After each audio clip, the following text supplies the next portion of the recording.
AVC, 3 lettres synonymes de fléau pour les victimes et leurs familles et également en termes de santé publique. Les accidents vasculaires cérébraux, qui frappent chaque jour 360 personnes en France, soit 150 000 cas par an, sont en effet la 3e cause de mortalité chez l'homme et la première chez la femme. Mais que recouvre exactement cette pathologie présentée comme un déficit neurologique soudain d'origine vasculaire ?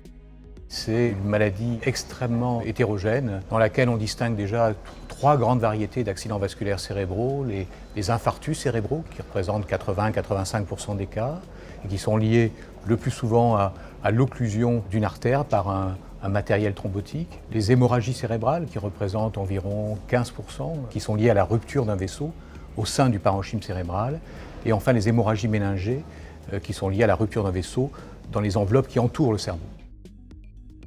Plus de 8 milliards d'euros par an, le coût estimé des AVC s'explique par leurs conséquences multiples, allant des séquelles neurologiques qui touchent 60% des survivants jusqu'à la démence, ce dans une proportion proche de la maladie d'Alzheimer.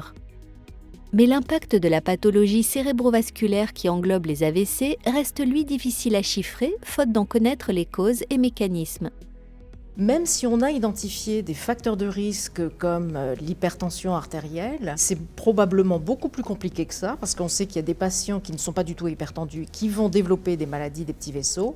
C'est un domaine dans lequel il faut faire un énorme effort à la fois au niveau clinique, au niveau recherche, pour pouvoir mieux les diagnostiquer, mieux prédire l'évolution de leur maladie, et puis pouvoir élaborer des stratégies thérapeutiques. Je crois que c'est vraiment un domaine dans lequel on est extrêmement démunis en neurologie.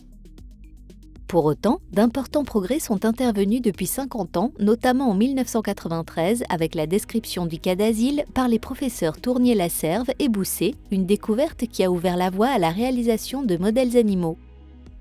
La découverte du gène de cas d'asile, elle a permis, d'une part, pour les malades, d'éviter l'errance diagnostique. Plus du tiers des malades atteints de cette affection étaient traités pour des scléroses en plaques, pour des maladies psychiatriques, alors qu'en fait ces malades avaient une maladie des petits vaisseaux cérébraux. Et puis après, eh bien, c'était la première piste solide, le gène NOTCH3, pour faire des modèles animaux. Comme ce sont des maladies qui touchent vraiment les tout petits vaisseaux à l'intérieur du cerveau, ce sont des vaisseaux qui ne sont pas encore, je dis pas encore, accessibles aux techniques d'imagerie. On a besoin de pouvoir modéliser ces maladies chez l'animal pour pouvoir identifier la nature de la lésion vasculaire, identifier la relation de causalité entre la lésion vasculaire et la lésion dans le cerveau qu'on a identifiée, que ce soit des infarctus, des hémorragies, des lésions de la substance blanche. Même si on n'a pas un modèle parfait, eh bien on peut déjà décrypter les bases moléculaires et cellulaires, en tout cas de ce qui se passe au stade très initial de la maladie.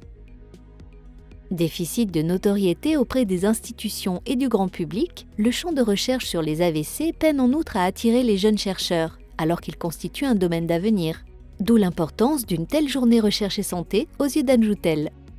J'insisterai sur la nécessité absolue des approches interdisciplinaires, de la collaboration, que ce soit au niveau national ou international, parce que je crois que nous avons le handicap de nous situer entre à la fois les cardiologues d'un côté, les gens qui font des neurosciences, et nous n'avons pas en fait réellement notre place, et peut-être de montrer que, eh bien, il y a une discipline à part entière qui s'appelle l'exploration des pathologies neurovasculaires.